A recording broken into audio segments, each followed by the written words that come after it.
I think we have updated all the players, all the staff. Everybody knows that, these discussions were ongoing and having, but ultimately this decision was Josiah and myself. And this decision came down to what we felt was the right move for the organization at this time.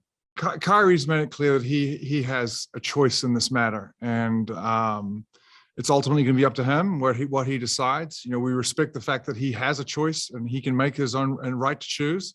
As again, right now, what's best for the organization is the path that we're taking. And I don't want to speak for Kyrie, at the right time. I'm sure he will address his feelings and what the path may be for him.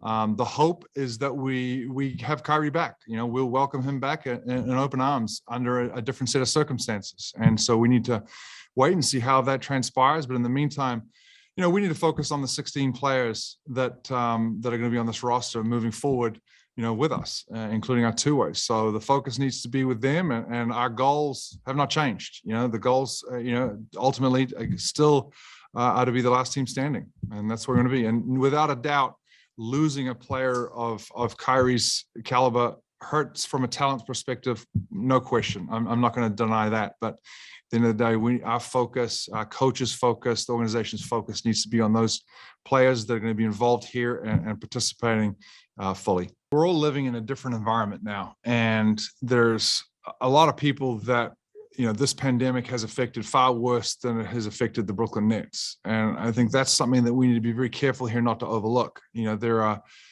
countless workers who have lost jobs because of this. There's people who have lost loved ones and so forth. And this is, as I've mentioned before, this is serious. And we play a game of basketball. And although it's serious and we take our job extremely seriously, these are mandates that right now we don't have any control over.